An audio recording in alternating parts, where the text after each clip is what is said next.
जंगल की शांति अचानक एक ऐसी चीख में बदल गई जिसने राजा शरियाती की पूरी सेना के रोंगटे खड़े कर दिए। राजकुमारी सुकन्या के हाथ में एक कांटा था जिससे खून टपक रहा था। उसने जिसे दीमक की बांबी समझकर कौतूहल में छेड़ा था, वह सदियों से तपस्या में लीन ऋषि भृगु के पुत्र महर्षि च्यवन थे।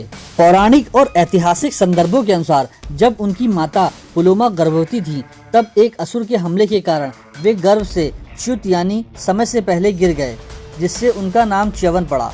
सुकन्या की एक नादान भूल ने ऋषि की आंखों की रोशनी छीन ली, जिससे उत्पन्न हुए ऋषि के तपोबल और क्रोध के कारण पूरी सेना के प्राण संकट में पड़ गए।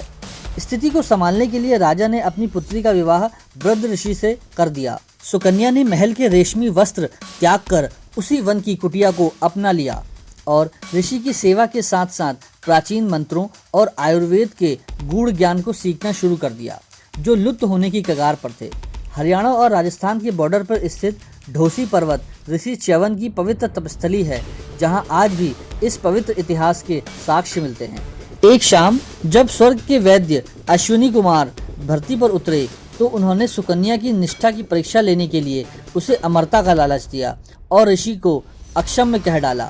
लेकिन सुकन्या ने अडिग रहकर उत्तर दिया, नेत्रहीन होने के बाद भी ब्रह्मांड का बोध रखने वाले मेरे पति ही इस संसार में सर्वश्रेष्ठ हैं। सुकन्या के इस अटूट विश्वास और साधना से प्रभावित होकर अश्विनी कुमारों ने ढोसी पर्वत पर उगने वाली दुर्लभ औषधियों और अष्टवर्ग की जड़ी बूटियों के संयोग से एक शक्तिशाली मिश्रण बनाया, जिसे आज पूरी दुनिया च्यवनप्राश के नाम से जानती है। इस दिव्य रसायन के निरंतर सेवन और प्राकृतिक उपचार से ऋषि च्यवन को न केवल पुनः दृष्टि प्राप्त हुई, बल्कि उनकी जर्जर शरीर की स्थिति भी पुनर्निर्जीवित होकर तेजस्वी और ओजस्वी बन गई।